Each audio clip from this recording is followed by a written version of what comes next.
I think it's important to remember that this is something we've been living with for quite some time now. It's been going on since 2019, basically. So it's not new to us. So what's happening these days doesn't hold the same news value to us as it does other places.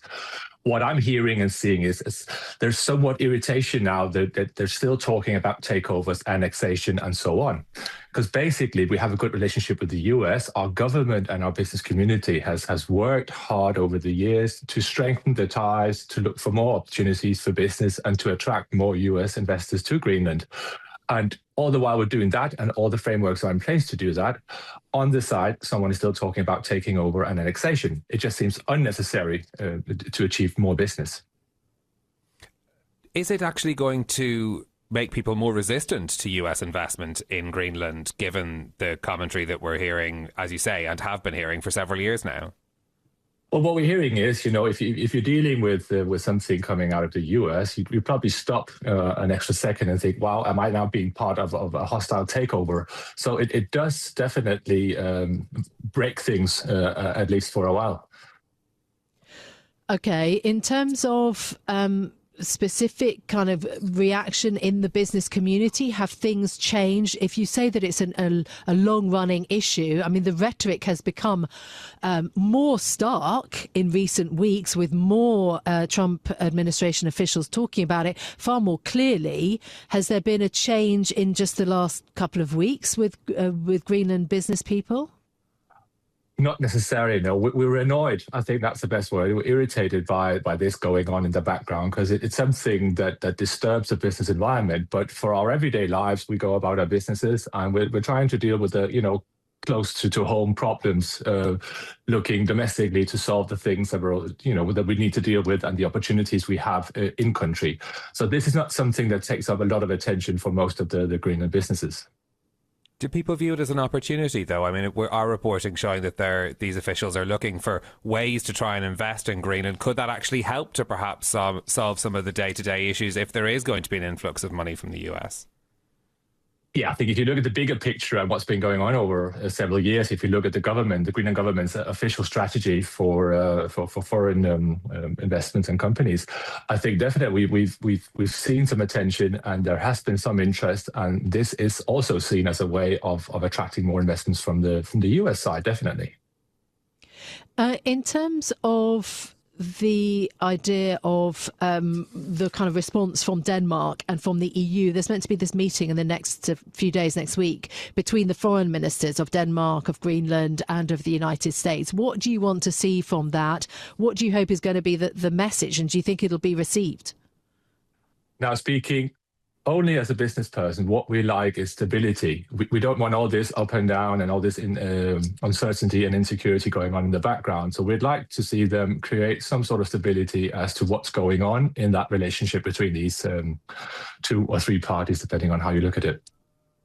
Can you talk us through, from a practical point of view, how the uncertainty is affecting businesses in terms of our investment decisions being delayed, our orders being delayed?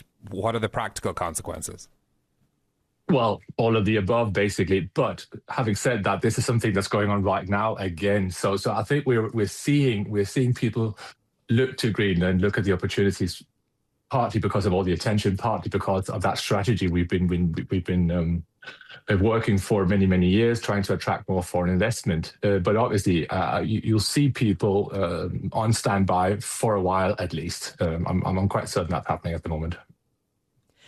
In terms of why, there's not been more US investment into Greenland, there has been this idea, and people understand that there are natural resources in Greenland, but the main export from Greenland is fish, about 97%, for example. So there's a kind of there's a difference, a gap maybe between the idea of what might be delivered and what's actually happening. I mean, you live and work in Greenland. What's your view of why there's not been an ability to kind of build a better relationship or a bigger, wider business relationship with the US so far?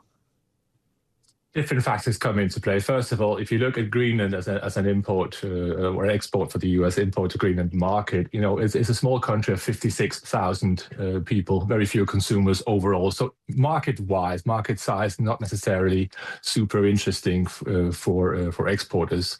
Looking the other way, the exports from Greenland to North America, that's an annual value about $33 million US, and that's next to nothing. And that's due to the fact that the yields, the prices we're getting in the North American market are much lower than we can get in other overseas markets. So obviously we'll be looking elsewhere for takeoff of our products.